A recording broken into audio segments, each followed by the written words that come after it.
Hi అండి. Hi. Posani Muralikrishna గారిని అయితే అరెస్ట్ చేయడం జరిగింది కదా. అవును. పవన్ కళ్యాణ్ గారిని తిట్టడం మూలంగా అరెస్ట్ చేశారు. సో 1 year తర్వాత అరెస్ట్ చేశారు. గవర్నమెంట్ ఇప్పుడు యాక్షన్ తీసుకున్నారు. దీనిపైన మీ అభిప్రాయం ఏంటి?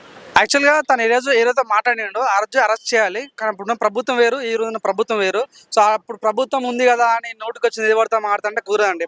చూడండి, రాజకీయాలు అంటే ఏందంటే చాలా క్లీన్‌గా ఉండాలి. అరే ఒకరి గురించి ఒకరు మాట్లాడుకుంటుంటే చూసే ప్రజలకు గూడా చాలా బాగా అనిపించాలి. కానీ చాలా వ్యక్తిగతంగా పవన్ కళ్యాణ్ గురించి మాట్లాడుతూ, పవన్ కళ్యాణ్ పెళ్ళిళ్ళ గురించి మాట్లాడుతూ, పవన్ కళ్యాణ్ పిల్లల గురించి మాట్లాడుతూ అంతా వ్యంగ్యంగా మాట్లాడిన వ్యక్తి మేము కూడా చాలా బాధపడ్డాం. ఏంది సినిమా ఫీల్డ్‌లో ఉన్న వ్యక్తి, పవన్ కళ్యాణ్ తెలిసిన వ్యక్తి, పవన్ కళ్యాణ్‌తో యాక్ట్ చేసిన వ్యక్తి, పవన్ కళ్యాణ్ అన్నీ తెలిసిన వ్యక్తి.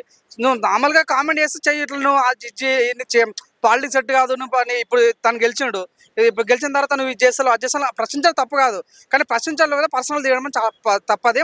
చాలా మంది హర్ట్ అయినా, నేను కూడా చాలా హర్ట్ అయినాను.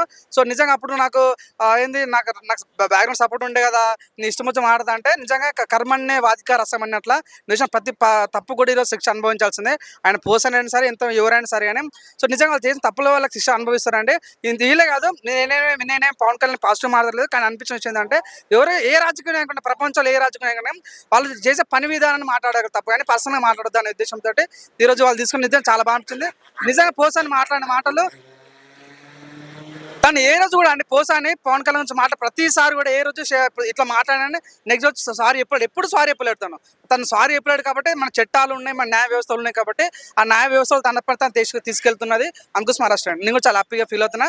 ఇప్పటికన్నా బుద్ధి మార్చుకొని పర్సనల్గా మాట్లాడాలి, బంద్ చేయాలని కోరుకుంటున్నాను. అసలు ఇంత గ్యాప్ ఎందుకు వచ్చింది అనుకుంటున్నారు? గ్యాప్ ఏం లేదండి. చూడండి, అప్పుడు ప్రభుత్వం వేరు, ఇప్పుడు ఉన్న ప్రభుత్వం వేరు. సో ఏదైనా గవర్నమెంట్ ఏంటంటే అప్పుడే ఫ్రాక్షన్ సెకండ్స్ లో పని అయిపోదు. It's take time. దానికి ఒక కార్యాచరణ ఉంటుంది, దానికి ఒక సిస్టమ్ ఉంటుంది కాబట్టి సో ఆ తీసుకున్న విధానంలో కొద్దిగా లేట్ అయినొచ్చు కానీ సో 100% పని అయితే జరుగుతుంది. ఈ సొసైటీ ఏంటంటే ఎవరు పడితే వాడు ఇష్టం వచ్చిన మాట్లాడవచ్చు, ప్రతి ఒక్క లీడర్ మీద తోసేయచ్చు అంటే కుదరదు. ఇక్కడ మనకు ఒక కాన్స్టిట్యూషన్ ఆఫ్ ఇండియా ఉన్నది, మనకు రాజ్యాంగ బద్దం ఉంది. నువ్వు ఎక్కడ మాట్లాడినా తప్పులు మాట్లాడినా శిక్ష అనుభవించి తప్ప కాబట్టి ఈరోజు నిజంగా వాళ్ళు చేసిన తప్పుకు ఈరోజు అనుభవించాలి తప్పట్లేదండి. సో పోసాని గారికి ఎలాంటి శిక్ష ఇస్తే బాగుంటుంది అనుకుంటున్నాను? శిక్ష అంటే తనకేమి మనము ఉరి శిక్ష ఏమని కోరట్లేదు. కానీ ఏంటంటే తను చేసిన తప్పు ఇప్పటికైనా క్షమాపణ చెప్పి ఇక్కడ నుంచి అయినా మంచి నడవడిక ఉండి చిన్న కేసు ఉంటుంది చూడండి, లైక్ 326, 324 అటువంటి కేసులు పెట్టి సో వాళ్ళకు అర్థమయ్యేలా సొసైటీ అంటే ఏందని నేర్పించి దయచేసి పోలీస్ డిపార్ట్మెంట్ అదే కోరుకుంటున్నా. పోలీస్ సార్కి మీరు మంచిగా కౌన్సిలింగ్ ఇవ్వండి.